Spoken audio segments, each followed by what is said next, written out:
Esta tarde vamos a estar trabajando con el tema restaurando la puerta de Efraín. Ahí tenemos en pantalla el tema. Repito, restaurando la puerta de Efraín. Y de manera inmediata nos trasladamos al texto bíblico de Nehemías capítulo 8, verso 16. Nehemías capítulo 8, verso 16. Vamos a ver si podemos ya verlo acá. Aquí está ya, 8:16. Mire lo que dice la palabra del Señor. No se olvide, 12 puertas del muro que rodeaba Jerusalén. Espiritualmente hablando, cada puerta es un acceso, una entrada para conocer a Dios de una manera mucho más amplia, mucho más profunda, mucho más íntima. En la medida que atendemos cada puerta y el significado y la aplicación a nuestras vidas, en esa medida vamos subiendo, vamos escalando y vamos fortaleciendo nuestra vida de fe. Así que es sumamente importante. Las 12 puertas no están ahí por una referencia histórica nada más, ni geográfica, sino como un referente espiritual para el pueblo de Dios. 12 puertas. Hoy vamos a trabajar con la puerta de Efraín, que por supuesto, como el resto de las puertas, tiene un tremendo significado, un tremendo impacto y una necesidad de que la conozcamos a fondo. Muy bien. Dice este versículo en Nehemías 8:16. Salió pues el pueblo y trajeron ramas e hicieron tabernáculos, cada uno sobre su terrado en sus patios. En los patios de la casa de Dios, en la plaza de la puerta de las aguas, ¿se acuerdan que ya hablamos de la puerta de las aguas, que es la puerta de la renovación por la palabra de Dios? Y luego dice, y en la plaza de la puerta de Efraín. Ok. Hay otro versículo más. Es Nehemías 12:39. Nehemías 12:39. Aquí lo tenemos ya. Mire qué importante es como complemento informativo de esta introducción. Y desde la puerta de Efraín hasta la puerta vieja y a la puerta del pescado y la torre de Ananel y la torre de Amea hasta la puerta de las ovejas, y se detuvieron en la puerta de la cárcel. En este pasaje, mis amados, que hemos leído, se habla de una tremenda celebración del pueblo de Israel ahí en Jerusalén. Están celebrando la lectura de la Biblia. Acuérdense ustedes que uno de los líderes pasó, creo que fue Esdras, si no me equivoco, para tener la lectura bíblica desde la mañana hasta el mediodía, y el pueblo celebraba, ellos se gozaban, tenían tiempo de no escuchar la palabra, pues habían estado en el cautiverio, y por primera vez un maestro de la ley pasa a leerle a todo el pueblo la palabra de Dios. Y nos dice la Escritura que la gente estuvo de pie desde la mañana hasta el mediodía escuchando la palabra del Señor. Una cosa importantísima que quiero destacar aquí es que no se menciona, no sé si ustedes notaron, quién restauró la puerta de Efraín. Simplemente aparece vinculada con una celebración del pueblo frente a la puerta de las aguas, frente a la puerta de Efraín y frente al resto de las demás puertas, lo cual significa, si me permiten ustedes ir interpretando ya, que no se escribe quién la restauró, porque es deber de todo israelita y de todo hijo y de toda hija de Dios levantarse y restaurar esta puerta individualmente en su vida. Así que no hay referentes de quién lo hizo, porque sencillamente, como vamos a ver más adelante, es responsabilidad de cada uno de nosotros restaurar la puerta de Efraín. Muy bien, muy bien. Quiero también en esta tarde, mis hermanos y hermanas, mencionar otro detalle importante. Son detalles que nos ubican para luego entrar de una manera comprensible al mensaje.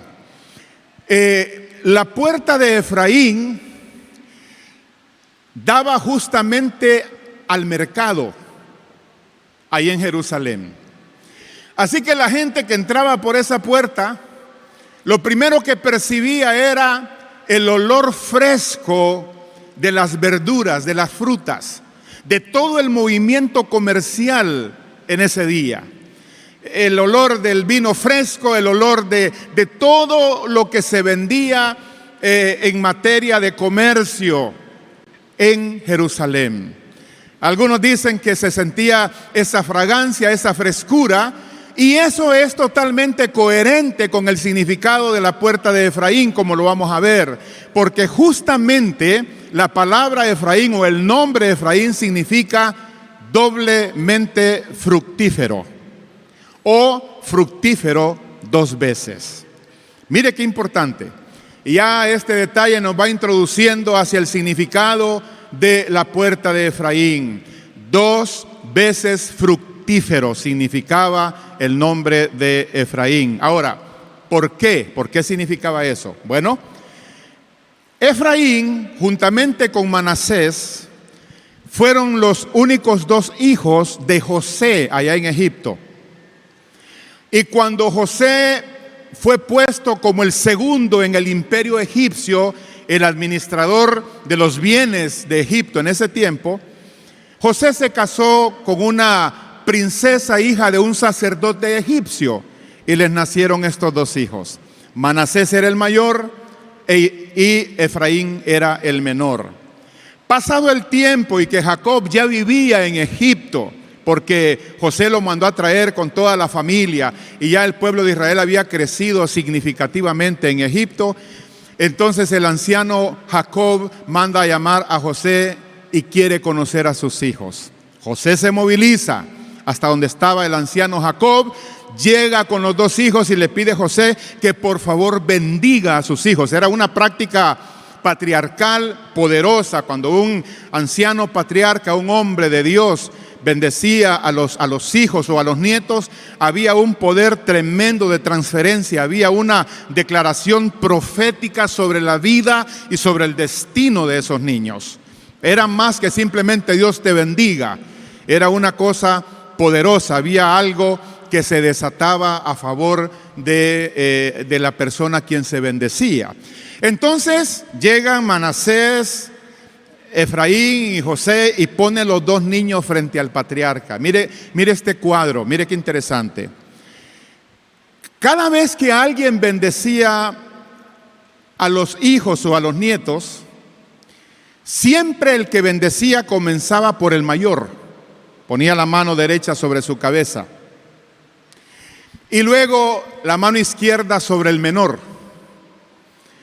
Y no era discriminación, simplemente era el orden bíblico de bendecir al primogénito, al primero, porque era el heredero de la bendición de la primogenitura. Ya les explico qué significaba eso. Pero curiosamente, cuando el anciano Jacob estira su mano, pone la derecha sobre la mano de Efraín el pequeño y la izquierda sobre la cabeza de Manasés. José, su padre, el padre de los niños, dice la escritura que se enojó. Claro, fue un enojo disimulado porque respetaba a su padre, pero no le gustó. Entonces José vino y agarró la mano del papá y se la cambió. Puso la mano derecha sobre la cabeza de Manasés y la mano izquierda sobre la cabeza de Efraín. Pero el anciano volvió a hacer lo mismo y declaró la bendición, declarando a Efraín el heredero de la doble porción que le correspondía al hijo primogénito. Siendo el menor, Dios lo declaró bendecido y fructífero dos veces. ¿Qué era la herencia de la primogenitura, mis hermanos y hermanas? Era simplemente esto. Era que el primogénito, al ser bendecido por su padre antes de morir, escuche bien, quedaba representando al padre en ausencia, o al padre al morir. Ese hijo quedaba representando al padre en la familia. Pero no solo eso, sino que recibía dos porciones de la herencia con respecto a sus hermanos. Es decir, recibía el doble.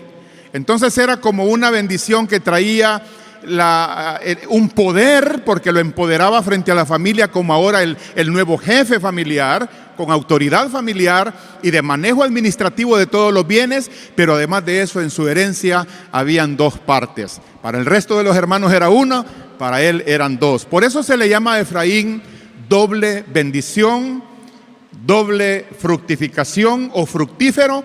También otros términos que se le pueden asignar a este vocablo era fecundo, era una tierra deseable, era una persona semejante a un becerro en sus mejores años, fuerte, vigoroso y bendecido. Muy bien, ahí está la definición de Efraín. Ahora bien, hablando de la puerta de Efraín,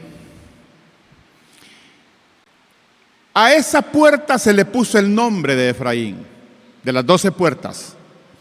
Las 12 puertas representan las 12 tribus y cada puerta tenía un nombre del patriarca de cada tribu. Es tan poderoso ese concepto que está ahí, que estamos estudiando hoy, que en la Nueva Jerusalén celestial, cuando estemos allá, cada una de las puertas tendrá escrita justamente en las puertas, que serán tremendas perlas, dice la Biblia, tendrá el nombre de cada uno de los patriarcas del pueblo de Israel.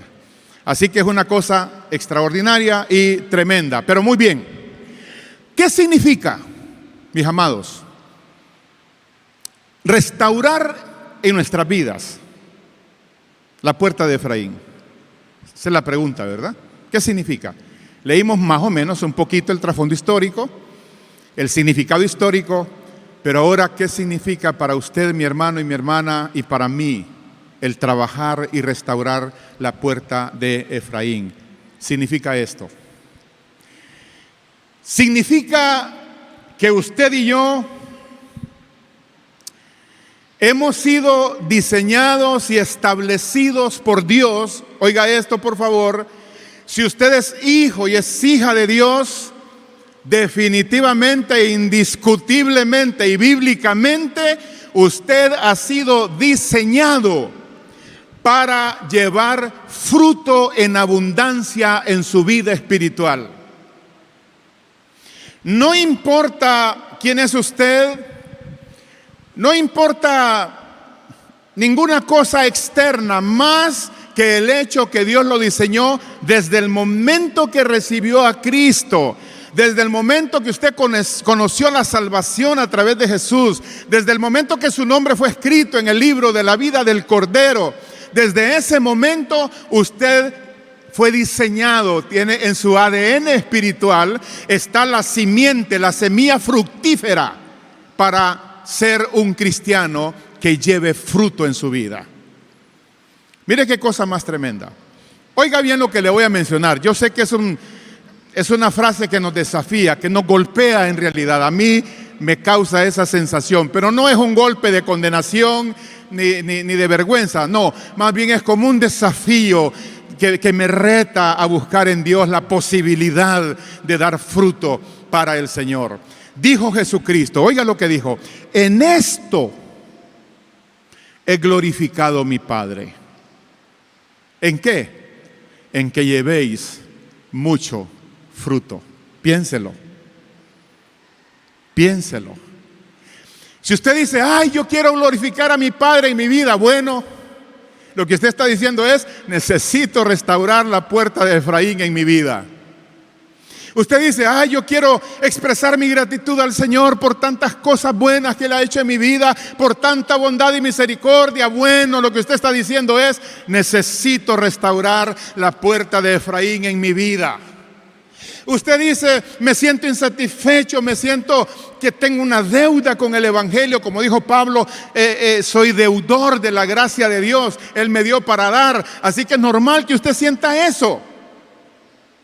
Pero lo que eso significa entonces, repito, es que tenemos una deuda con la puerta del fruto, con la puerta de Efraín.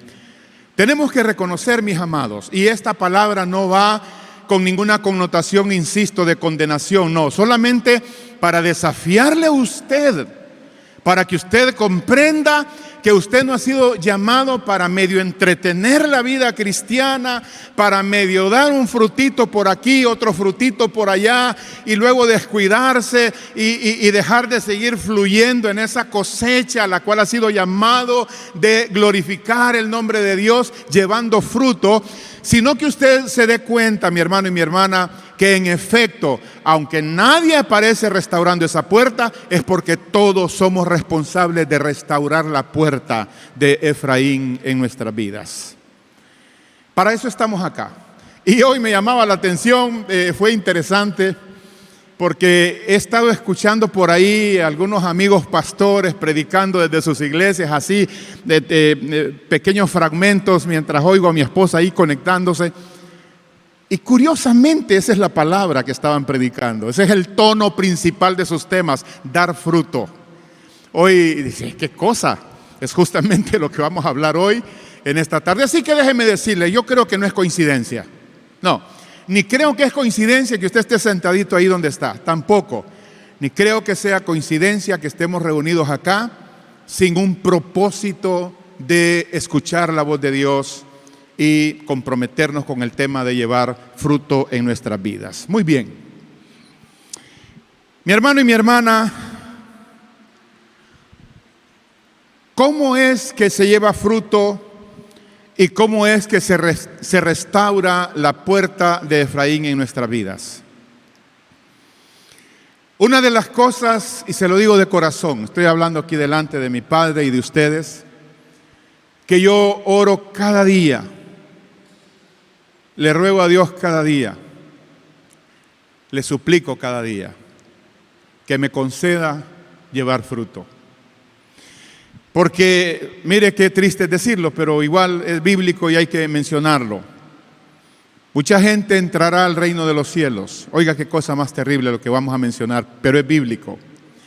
Dice la Escritura que unos entrarán al cielo, y así dice Hebreos.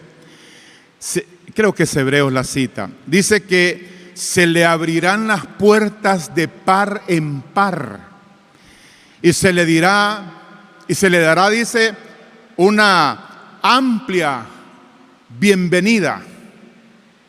Tremendo. Y que a esas personas se les dirá: venid benditos de mi Padre a heredar el reino preparado para ustedes. En ese mismo contexto de bienvenida también se les dirá: en lo poco fuiste fiel, sobre mucho te pondré. Entra en el gozo de tu Señor. Se les otorgará amplia y generosa bienvenida en el reino de los cielos. Los portones de gloria se abrirán de par en par. Pase, bienvenido. Aquí le espera una tremenda recompensa por la cosecha de su trabajo en su vida. Su vida no fue en vano. El Señor no murió en vano por usted. A usted le respalda un fruto que usted hizo en la tierra para glorificar el nombre de Cristo. Y miren, no malentendamos esto, no estamos hablando aquí de recompensas por ser un gran predicador, un gran evangelista, no. Un vaso de agua, por ahí comienza el Señor, porque el tema no es lo que hacemos para Él, sino cómo, con qué actitud lo hacemos. Usted hace cosas en su casa, usted sirve a sus hijos con amor por causa de Cristo, usted sirve en el hogar por causa del Señor, usted trabaja, usted estudia, lo que usted hace, cualquier forma de servicio en el nombre de Jesús, entonces será un fruto contabilizado en el reino de los cielos. Pero también están los que serán recibidos, como leí, con amplia y generosa bienvenida. Pero dice que otros, ustedes conocen esa escritura, o lo han oído, donde dice que a otros entrarán, aunque así como por fuego, arrebatados como quien arrebata un tizón de las llamas. Es tremendo, imagínense. Es como que, yo no sé, ahí la idea que transmite es como que el fulano entra, mete el pie y termina de empujar la puerta y se mete, todavía con olor a fuego. Esa es la figura que plantea el apóstol Pablo. Así que, y eso está vinculado naturalmente con el tema del servicio, del fruto que Dios nos manda a dar. Ok. ¿Cómo se restaura? Para entrar entonces de golpe al tema. ¿Cómo se restaura, Pastor Luis, la puerta de Efraín en mi vida? ¿Por dónde comienzo? Esa es una muy buena pregunta. Y permítame la respuesta. Número 1. La puerta de Efraín se restaura en nuestras vidas si se comienza por reconocer que hemos sido diseñados para dar fruto. Quiero repetirlo. Se comienza reconociendo que hemos sido diseñados para ser fructíferos.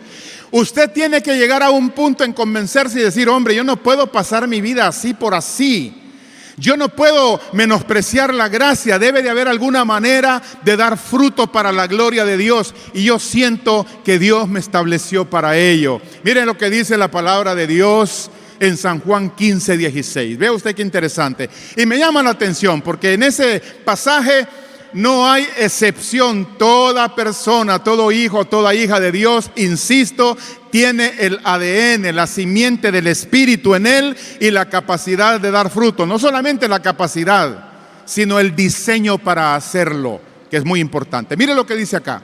De este pasaje solamente quiero entresacar la frase que me interesa destacar. Mire lo que dice. No me elegisteis vosotros a mí. Usted no puede decir, yo acepté a Cristo. No, en realidad, Él lo aceptó a usted. Eso es muy importante. Sino que yo os elegí a vosotros. Y atención, y os he puesto para que vayáis y llevéis fruto. Allá está. Yo los elegí a ustedes. Y como los elegí desde antes de la fundación del mundo, establecí una agenda de las cosas que ustedes iban a hacer en mi nombre y para mi gloria al conocerme. Por eso dice el apóstol Pablo, que hay obras que Dios preparó de antemano para que andemos por ellas. Ahora, uno se pregunta, ¿y por qué no andamos en ellas, pastor? Es porque nuestra vida no está siendo gobernada por el Espíritu Santo. Es porque estamos viviendo vidas con mucha carnalidad, con mucha inestabilidad espiritual. Usted se ha fijado que cuando uno se pone bien con el Señor, empieza a hacer cosas y uno siente el respaldo de Dios en eso que está haciendo y una unción que le acompaña para hacerlo. ¿Sabe por qué? Porque usted está caminando sincronizadamente con las obras que Dios preparó de antemano. Si usted y yo andamos carnales, aunque estemos haciendo cosas para el reino, para la iglesia, no hay respaldo. Es un activismo religioso sin la bendición de Dios. Nosotros podemos hacer un montón de cosas en la iglesia, pero no todo está sincronizado o engranado con las obras que Dios preparó de antemano. Y eso solamente es posible cuando nos sometemos y empezamos a caminar con Dios día a día. Entonces dice el Señor, los he puesto para que lleven fruto. Y mire lo que dice, y vuestro fruto permanezca. ¿Qué significa eso? Que si nosotros entramos a la gracia, salimos de la gracia, nos volvemos a meter y no traemos estabilidad a nuestro andar con Dios, a veces damos fruto y deja de permanecer porque nos salimos. Otra vez damos fruto y deja de permanecer porque nos apartamos. Pero dice el Señor, yo los he puesto para que el fruto de ustedes sea permanente. Sea permanente. Desde que comenzaron la fe, aún con sus caídas y levantadas, pero ustedes están comprometidos en caminar conmigo, así que habrá un fruto permanente en sus vidas. Y termina diciendo, para que todo lo que pidierais al Padre en mi nombre, Él os lo dé. Claro, si estoy caminando con Dios, si estoy honrando a Dios en mi vida, seguramente escuchará mis peticiones, porque mis peticiones serán acordes con la voluntad de Dios. Muy bien, hermanos. Lo primero entonces, comprenda usted que escuche bien, no importa la condición espiritual suya, si se metió en pecado, si se cayó, si echó a perder su andar con Dios, si está, como decimos la frase bíblica, caído espiritualmente, no importa el arrepentimiento, el lavamiento por la sangre de Cristo te vuelve a colocar otra vez en circulación espiritual. Si tú te arrepientes y vienes a Cristo, no importa lo que hayamos hecho, no importa si la regamos, Bendito sea Dios por la sangre del Cordero. ¿Cuántos dicen amén a eso aquí? ¿Sí? Hay poder en la sangre, dice el canto, ¿verdad?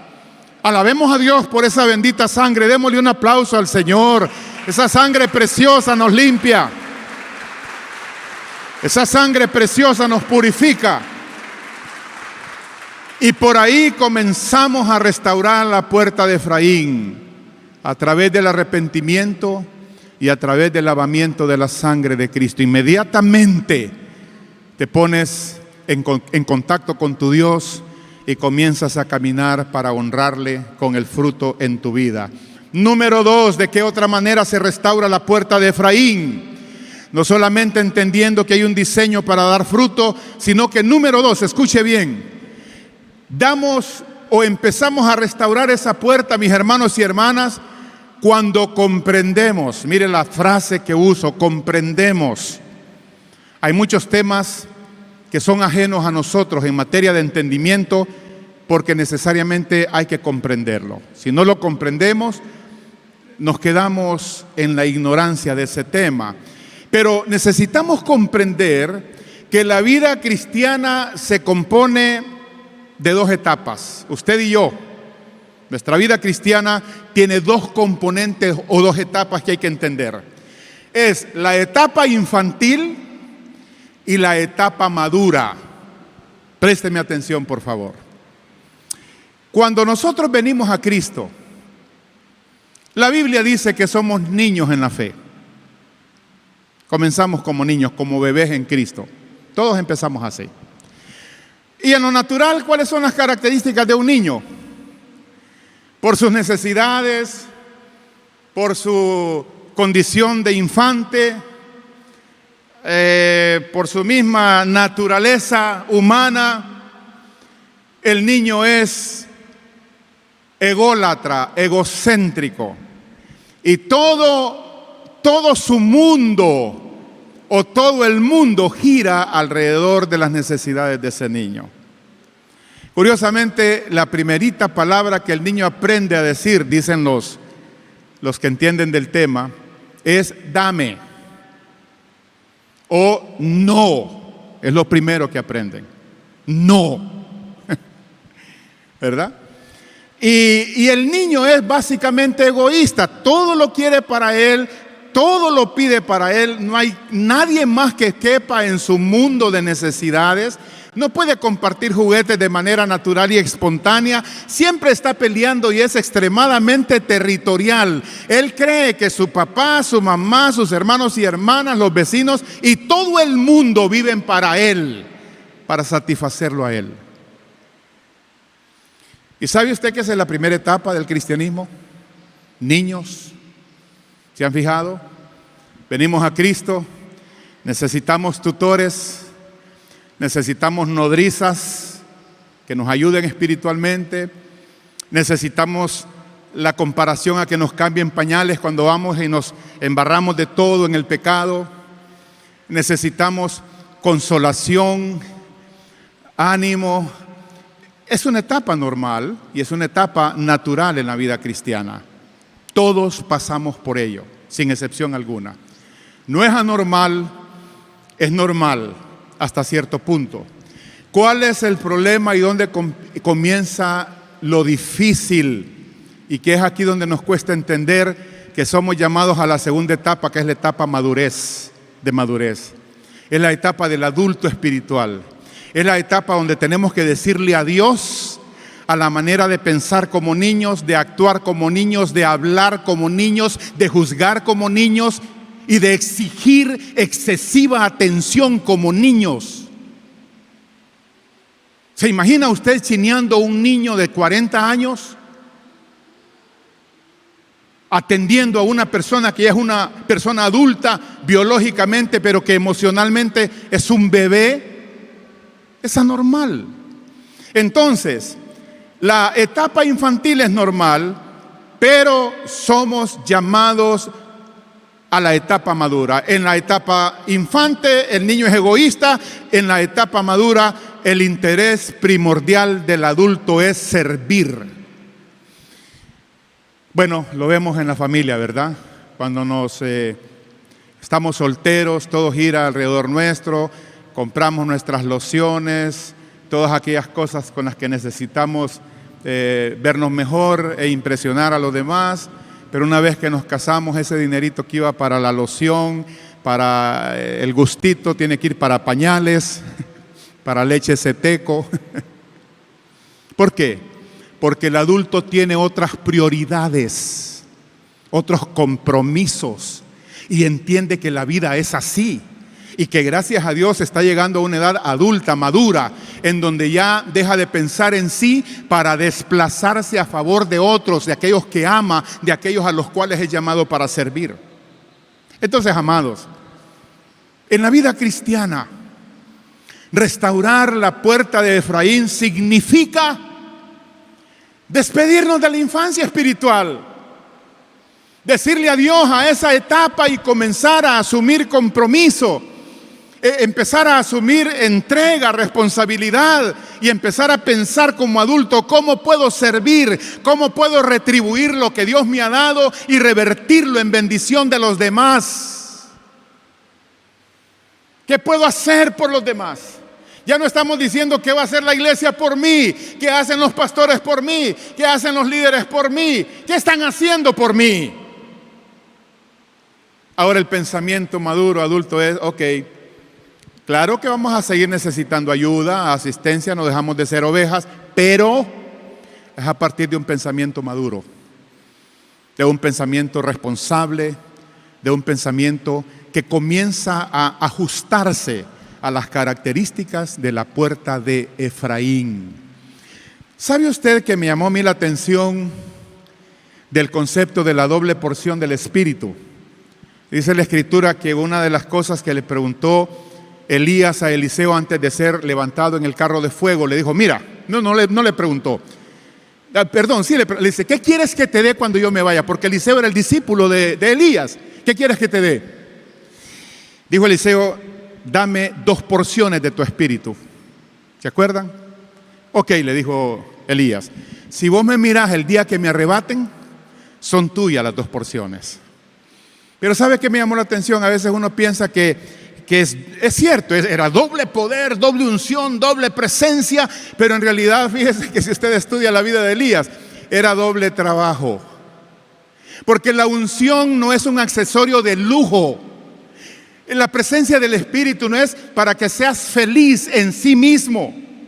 No es para que muestres un despliegue de poder y de autoridad y una cosa. No. Es que te habilita, te capacita para servir eficazmente a la gente, al ministerio al cual Dios te llama. De hecho, Eliseo hizo el doble de milagros de Elías, pero fue en el contexto del servicio a Dios y a su pueblo. Entonces, cuando usted es maduro, los dones ya no son accesorios de lujo ni para lucirlos, sino herramientas de trabajo para edificar a los que le rodean, a la gente que sirve. ¿Alguien puede decir amén acá? ¿Sí? Ok, Primera de Corintios 14:20. Primera de Corintios 14:20. Mire lo que dice. Aquí está, mire. Dice: hermanos, está hablando el apóstol, no seáis niños en el modo de pensar. Una persona, cuando uno se ha fijado, los niños, amados, son niños. Piensan como niños, reaccionan como niños, hablan como niños, pelean sin reglas. Son niños, incapaces de dimensionar cosas maduras en la vida. Dice: si no sed niños en la malicia. Claro, en la malicia hay que ser inocentes, hay que tener un corazón sin maldad, sin segundas intenciones y sin segundas miradas. Hay que ser un niño. Pero dice, pero maduros en el modo de pensar. Cuando usted es maduro en la manera de pensar, dice: hombre, si la vida es corta, si el Señor está pronto a venir o me puedo ir de un rato a otro, lo menos que puedo hacer es invertir los días que me quedan en servir y dar fruto para mi Señor, para la gloria de su nombre. Yo quiero que Él sepa que valió la pena que derramara su sangre por mí y le voy a servir para la gloria de su nombre. Si usted está de acuerdo con eso, déle un aplauso al Rey de Reyes y Señor de Señores. Así es. Amén. Número 3, ¿qué más hay que hacer para restaurar la puerta de Efraín? ¿Qué más? Número 3, escúcheme, amados, hay que discernir que la vida fructífera comienza en el terreno de la aflicción. Se lo voy a mencionar una vez más. Para restaurar esta puerta, mis queridos, necesitamos discernir, entender, comprender que la vida fructífera, la vida cristiana fructífera, no comienza en medio de la bonanza, de la bendición, de todo lo bueno, sino en el terreno de la aflicción. Ahí comienza. ¿Sabe? Está comprobado y escritores lo afirman y la Biblia lo confirma, que es lo más importante. Es esto: casi nada aprendemos en medio de la bendición. Sí, casi nada. No aprendemos. En las temporadas de bendición, que son bonitas y hermosas, solo hay que disfrutar nada más. Hay que disfrutar, por supuesto que sí. En el día del bien, goza del bien, dice la palabra. No es pecado. Pero es poco lo que aprendemos. El verdadero aprendizaje, las verdaderas lecciones de vida, lo que te cambia, lo que te transforma, lo que te procesa de la etapa infantil a la edad espiritualmente madura, es la aflicción, es el dolor, es la prueba, es la crisis, que están permitidas no para destruirte, sino para levantarte y convertirte en un hombre y una mujer adulta de fe. Bueno, miremos la palabra de Dios. Mire lo que dice Génesis 41:52, por favor. Mire, aquí es interesantísimo porque esta frase es de José. Es de José, el papá de Efraín y de Manasés. Mire por qué razón José le puso Efraín a Efraín. Mire, porque en la Biblia, usted lo sabe, los nombres tenían ciertos componentes de destino, de propósito, de llamado. Y aquí se nos describe por qué José le pone Efraín a Efraín. Y dice: y llamó el nombre del segundo, que es Efraín. Efraín dice, porque Dios me hizo fructificar, está hablando José, Dios me hizo fructificar en la tierra de mi aflicción. No fue cuando llegó al segundo puesto de gobierno en el imperio, no fue cuando lo pasearon con un anillo de respaldo imperial. No fue cuando el hombre era don José, el príncipe don José en Egipto. No, fue cuando estuvo en el calabozo, cuando lo calumniaron con aquella señora que lo quiso violar. Fue cuando lo metieron a la cárcel, en esa tierra de su aflicción, en el dolor que causa el encierro de un pozo emocional, en la aflicción que causa la calumnia, en el dolor que tiene que ver con una cárcel, un encierro donde tú no puedes salir y respirar aire fresco, donde tú te sientes atrapado espiritual y emocionalmente, donde sientes que estás en un lugar pantanoso, que si te mueves más bien te hundes y te tienes que quedar quieto hasta que Dios haga algo, hasta que el cielo te responda.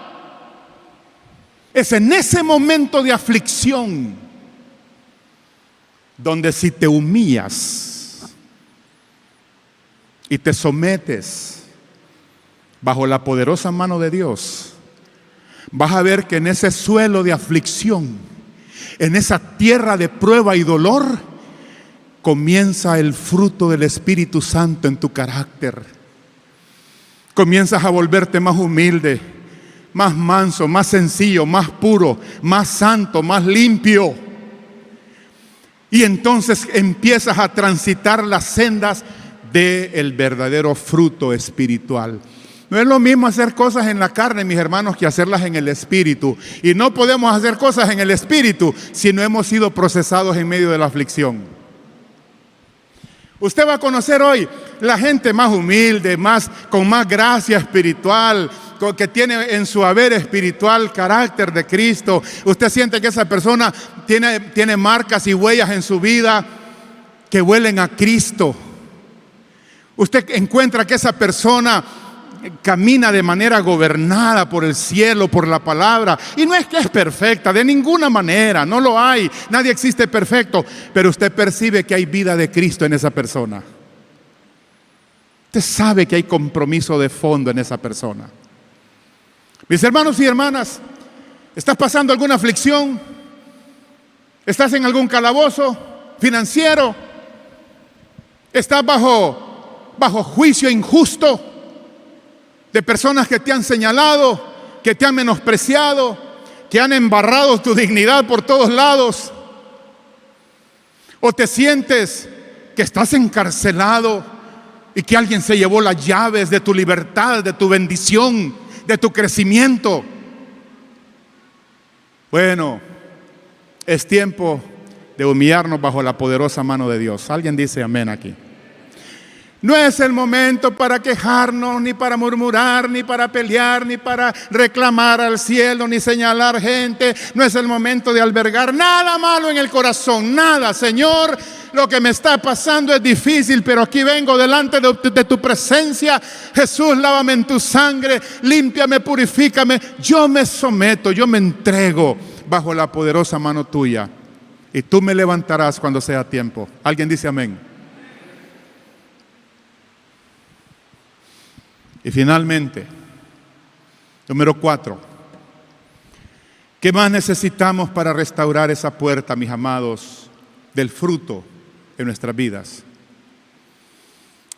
Escuche bien, necesitamos otra vez comprender, entender que el fruto en nuestras vidas, escúchelo por favor, que el fruto en nuestras vidas es la única manera de disfrutar verdaderamente la vida cristiana. ¿Qué cosa? Mire, ¿cuántos años ya de andar por la gracia de Dios en sus caminos? Creo que son 38. O tal vez 40, 38, 40. Sabe que los momentos más miserables, más oscuros, feos de mis etapas en la fe han sido las temporadas donde me dediqué a buscar mi propio bienestar, mi propia bendición, mi propia comodidad. Y me olvidé de servir, de ayudar, de ministrar, de compartir. Me olvidé que Dios me había diseñado no solamente para recibir sus bendiciones, sino para compartir sus bendiciones. ¿Sabe qué le dijo el Señor a Abraham? Le dijo, mira, yo te he bendecido, ojo, te he bendecido y te haré bendición. Te he bendecido, pero te haré bendición. Por eso Israel le fue tan mal en su caminar con Dios, porque Dios empezó a bendecirlos, les dio la ley, les manifestó milagros tremendos a través de la mano de Moisés, los bendijo, vieron su mano en el desierto, entraron a la tierra prometida, vieron al Dios de Abraham, de Isaac y Jacob como nunca, lo vieron en su gloria, escucharon su voz al pie del monte Sinaí. ¿Qué fue lo que Israel no experimentó? ¿Y sabe qué pasó? Se olvidaron de compartir con las naciones vecinas, de reflejar el amor de Jehová, de compartir la ley de Dios, y se dedicaron a sentirse los exclusivos, los importantes. y perdieron la gracia, el propósito para lo cual Dios los levantó como nación. ¿Cuándo es que el cristiano se vuelve aburrido, quejumbroso, que le pierde el sabor a esta cosa que se llama evangelio? ¿Sabe cuándo? Cuando empieza a vivir para sí mismo, cuando todo es para él, todas las atenciones son para él y de todas sus necesidades Dios tiene que estar presente y pendiente en todo momento. Se pierde el objetivo, se pierde el propósito y se pierde la razón de vivir con felicidad espiritual. Detrás, y no digo que esto sea general, sería pecar, pero muchas veces detrás de vidas afligidas, angustiadas, con penas y cargas insoportables en el alma, podría haber una vida centrada en sí misma, sin querer compartir con nadie, sin querer orar por nadie, sin querer hablarle la palabra de Dios a alguien, sin querer hacer algo para el reino. Creo que en otra oportunidad lo mencioné y hoy quiero mencionarlo una vez más. Una de las cosas que me ha impactado cuando Dios me ha dado la oportunidad de hacer un viaje a los Estados Unidos, me ha llamado la atención ver personas de la tercera edad limpiando parques, barriendo calles. Y miren, no es gente con necesidad, por supuesto, por el estatus de esa sociedad. No tiene necesidad. Van de voluntarios a los restaurantes, a los negocios como los Walmart y otras cadenas que hay, a servir, a empacar cosas para el cliente. Y esa es una dinámica, es una terapia ocupacional que les hace sentir que están vivos y que están viviendo aún esos últimos tiempos de sus vidas para el bien y el beneficio y la bendición de los demás.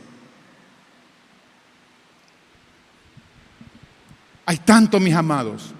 Y en este tiempo, perdónenme ustedes, hemos de aprender a pensar en los demás.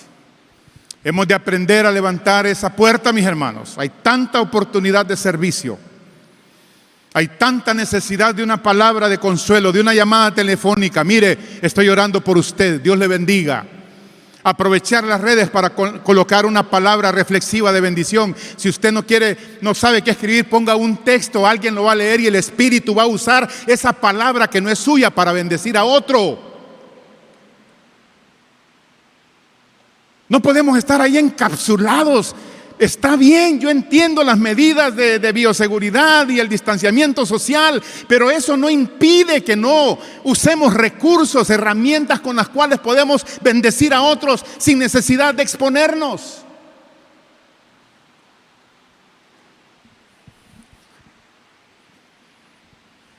¿Sabe usted por qué el mar muerto está muerto? Y no tiene vida orgánica, natural. Porque ese mar no tiene desagües para salir y alimentar otras corrientes de agua. Todo lo que cae al mar, ahí se queda. Son los ríos que se mantienen con vida, en constante movimiento, en constante producción, porque van y hacen un ciclo, recorren montañas, recorren valles, van a dar al océano y hay un retorno de vida, de movimiento y de fruto. Termino con Hechos 20:35. Hechos 20:35. Y vamos a rescatar la última frase que nos interesa resaltar para el tema. Mira lo que dice: en todo os he enseñado que, y ya está hablando Pablo, trabajando así se debe ayudar a los necesitados.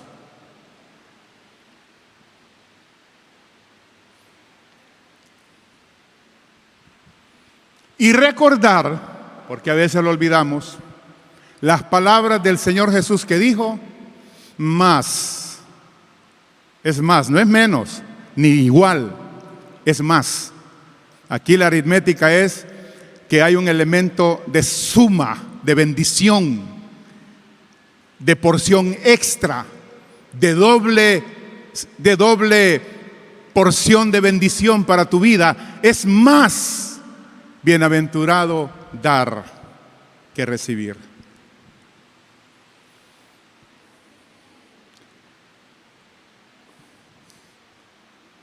¿Sabe? Dios nos está llamando a ser fructíferos, hermanos, a dar fruto. Esta temporada, yo lo he dicho y lo vuelvo a repetir, es una temporada donde necesitamos aprender, crecer, madurar, dar, compartir, desde los elementos más sencillos hasta las ayudas más consideradas. Claro, necesitamos dar. Y sabe, la puerta de Efraín se restaura comenzando con una actitud, con un compromiso de vida, donde usted dice: de ahora en adelante me voy a ver a mí mismo con una mentalidad madura. No me voy a mover en función de qué voy a sacar de esto. No me voy a ver en función de qué puedo recibir de esto. No. Voy a pensar en que es más bienaventurado dar, bendecir, compartir que recibir. Y aquí es donde viene lo inevitable, que dando es como recibimos. Sí, aquí viene esas contradicciones, esas aparentes contradicciones del reino. Que usted se dedica a dar, a bendecir, a compartir, inevitablemente usted va a cosechar de lo que da, porque dando es como recibimos.